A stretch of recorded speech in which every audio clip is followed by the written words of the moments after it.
almost to the day when the little boy, then 2, was reported missing. His parents say he disappeared while on a family camping trip near DeOrr in Lemhi County. 4 people were on that camping trip: DeOrr's mom and dad, his great-grandfather, and a friend of that great-grandfather. The great-grandfather, by the way, died last month. Tonight, in a KTVB exclusive, the last people to reportedly see baby DeOrr alive talk about the last 4 years and what they've been like. They rarely talk to the media, but his mom and dad told me after 4 years, they really felt like the public needed to hear something.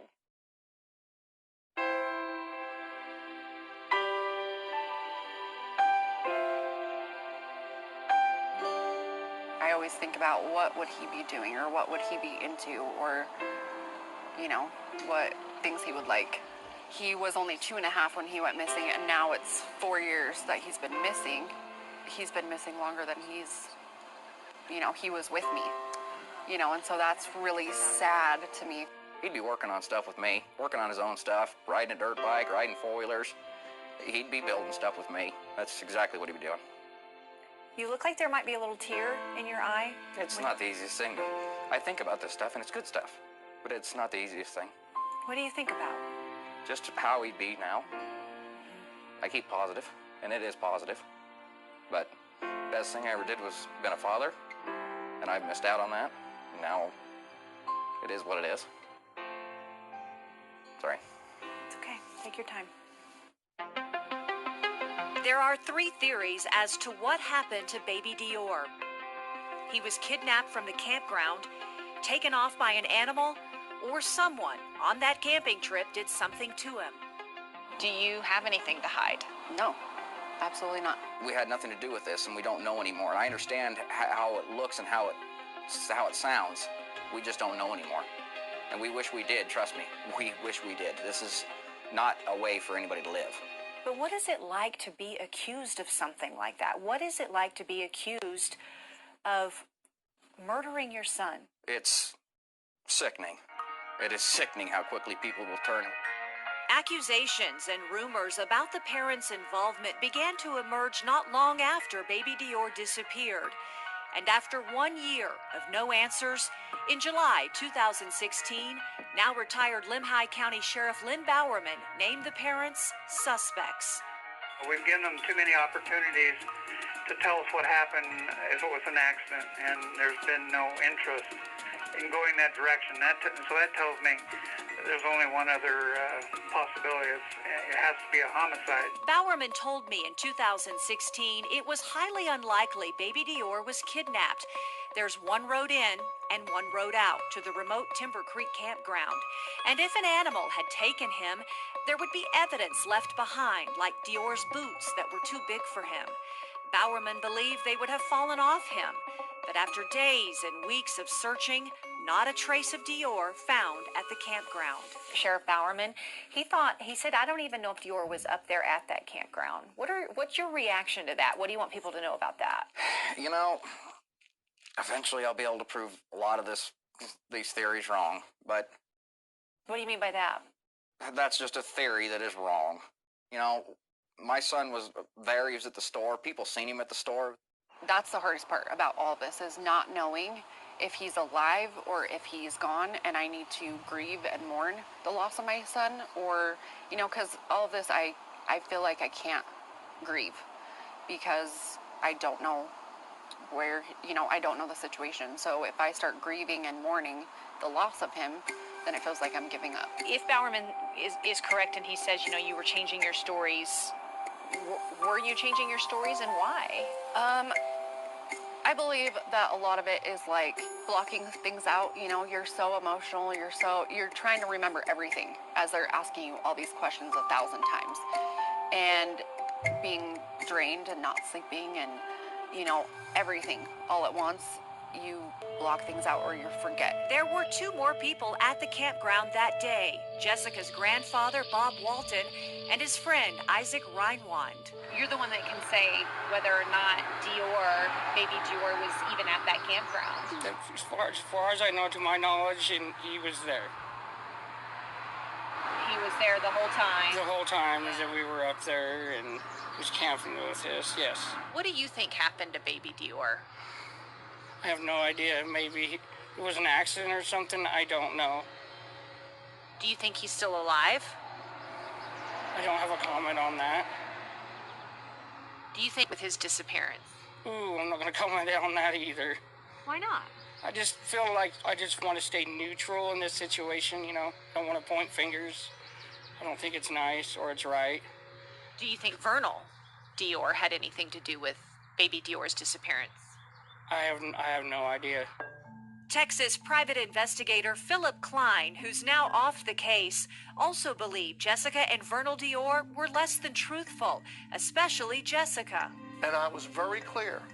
I said, look, you're not going to like what I have to say. And it was like, oh my God, these two people are suspects. Are you lying? Absolutely not. I have nothing good to say about Klein in all reality, because he was there for the money. He didn't care about my son. The minute he got that money, he was, oh, it's the parents. You kind of like laughed, scoffed a little. I mean, is it just you've just learned to deal with it, or I just feel like he essentially said you had something to do with his disappearance. I feel like Klein's a joke. In my opinion, I wouldn't hire him to find a lost dog in an empty parking lot. Vernal DeOrr says Klein accused them without any evidence of proof. They've asked, but they say Klein has never provided them with one factual piece of evidence to back his claims. Klein even said Jessica told him she knows where the body is. Did you know where the body was? Were you going Absolutely not. I'm pretty sure that I would have been arrested a long time ago if that's what I said. Your name's destroyed, your life's destroyed. And unfortunately, the minute he come out and said that he believes that my son is deceased, people stopped looking for him. They just automatically condemned him to being deceased, and me and his mother as branded killers as something we're not. And it was wrong. It really was. I've lost jobs. I've had people threaten me in my workplace. I've, had people message me on Facebook, calling me a baby killer, saying that they hope I rot in hell. Like, just these horrific things that I pray that no other parent has to go through this. When we talk about the public judgment and scrutiny, can you understand why some people would point the finger at you? I absolutely understand that. It's one thing for a private investigator in Texas who you say is media hungry to name you as a suspect, to, as you say, kind of throw your name through the mud. But it's another to have a sitting sheriff call our newsroom and say, I am naming them as suspects. I think this is a case of homicide. Well, that doesn't mean it's how it was. That was just, in his opinion, we were suspects.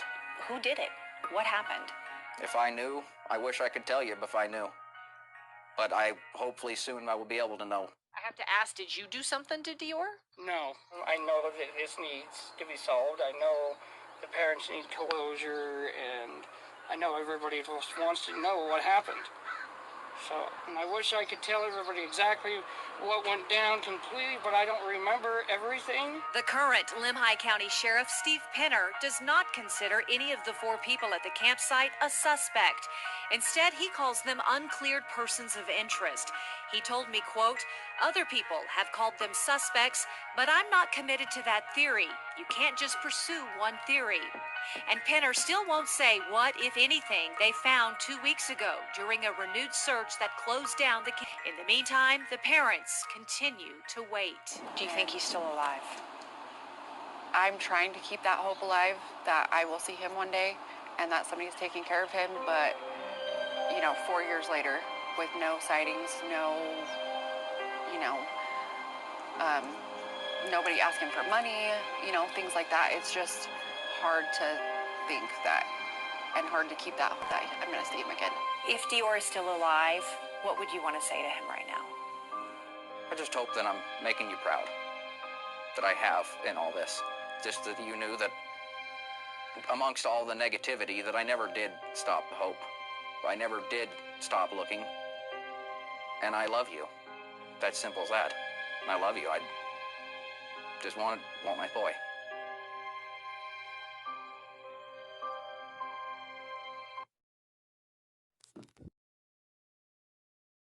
statement on Saturday morning that got a lot of people talking. You have basically kind of narrowed down your investigation. Right. Well, to give you a little base history on it, what we did was we came into this case what we call cold.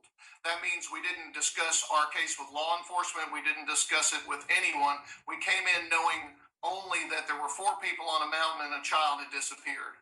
So what we did was we started to recreate this case all the way from the beginning.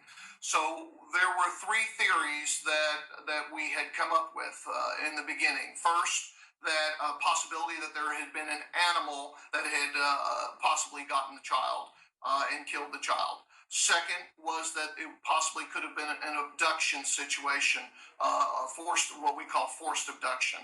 Or third, it could have been a possible homicide.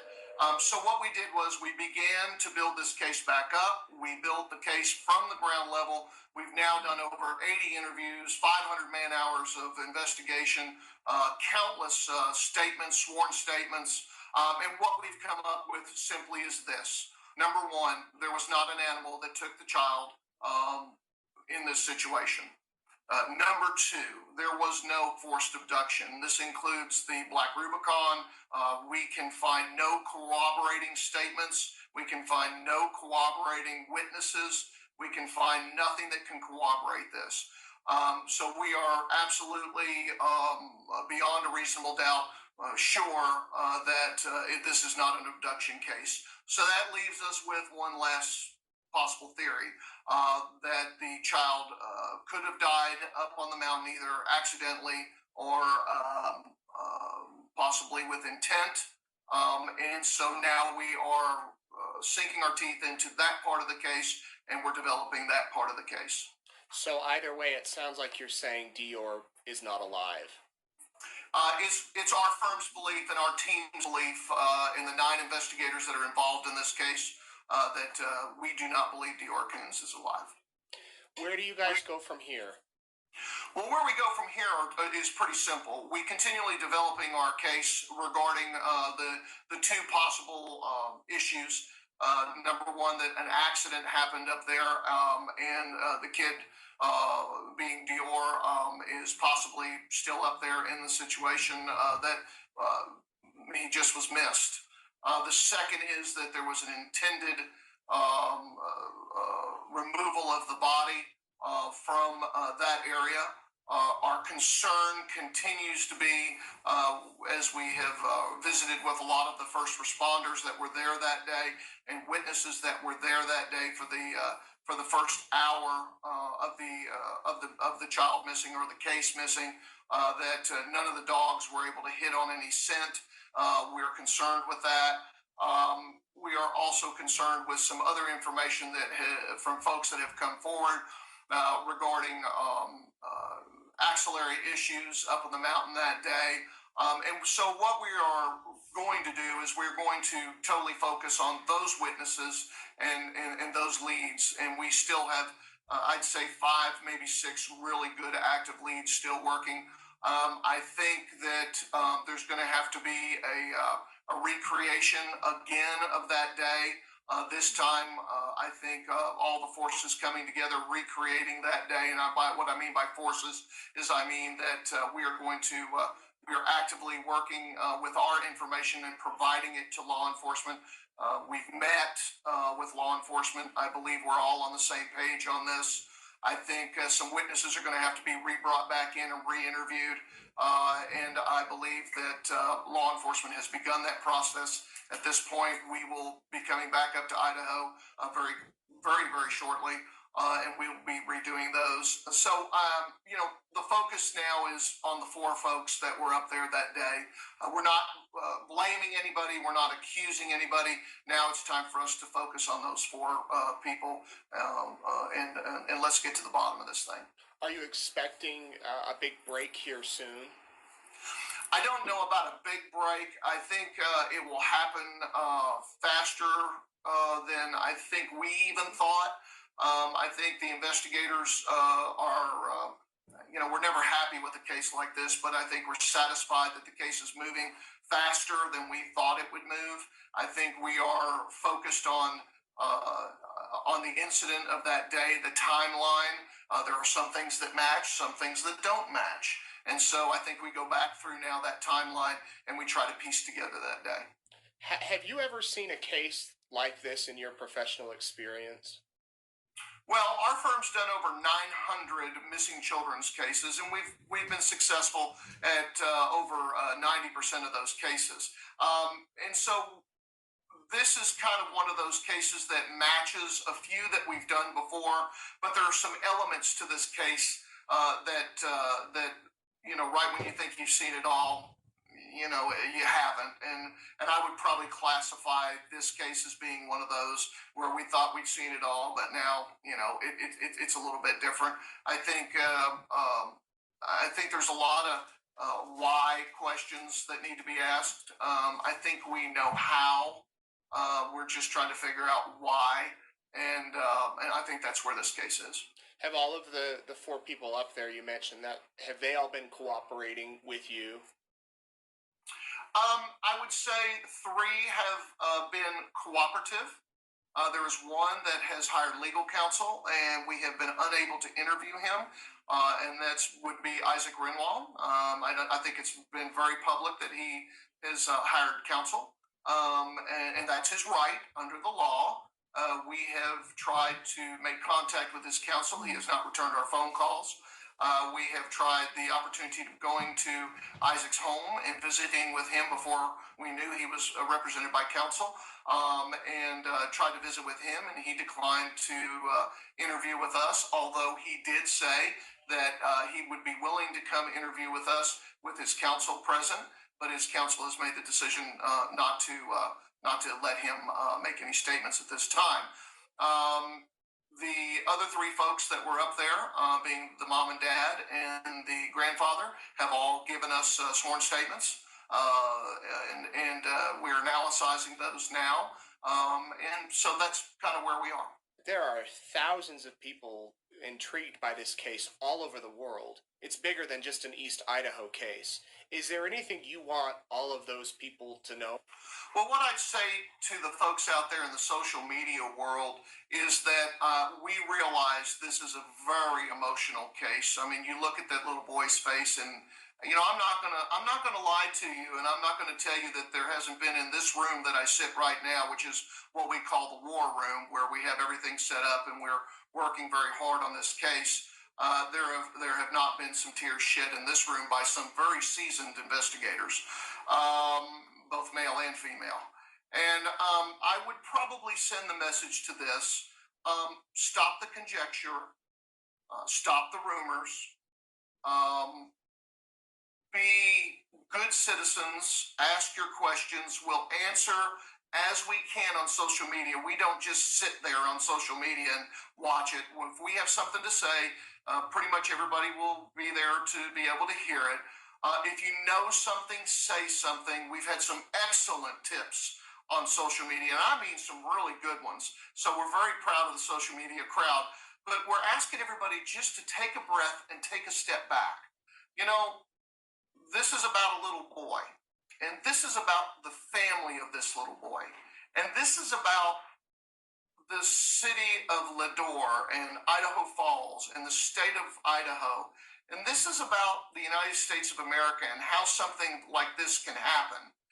Folks, it happens every day of the week. This is not our only missing child case, and this is not the only possible accidental or intended case. So take a step back, take a breath, and realize before you hit the button that posts it for the world to see, that you take just simply a breath and think about your words and reread your words, because words mean things and it hurts sometimes. I realize that there's a lot of people out there in the social media world that simply wants us to come in and think we're Superman and can come in with our white capes and solve this situation immediately. This is a 6-month case. We've been involved now 7 weeks, and I feel we've moved the case along. Law enforcement is doing a bang-up job, from the FBI in Idaho Falls all the way to Quantico, at the headquarters. I can't say enough about the sheriff up there in DeOrr. I cannot say enough about the sheriff in Idaho Falls and the great job their team is doing and the dedication of these men and women in this case on all sides. We're getting there. We promise you we're getting there. This is a very solvable case.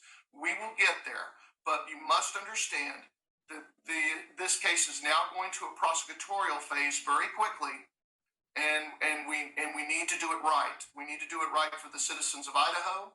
We need to do it right for the victim, most importantly, which is DeOrr, and the family. We need to do this right, and we need to give you answers. We realize we need to give you answers. We will give you answers, but please just give us a little bit of room to do our work. We'll get there. We promise. It may not be as fast as you want it to be, but we will get there. And again, we're dedicated to this case. All the rumors that we're going to leave or we're going to leave this case is absolutely just debunked. All of these rumors that there's going to be arrests like this weekend or in the next few days is just debunked. We have some work to do. Law enforcement has work to do. Prosecutors have some work to do, and we have some work to do. So let us do our work, and we'll bring you the answers to your questions. Mr. Klein, thank you very much.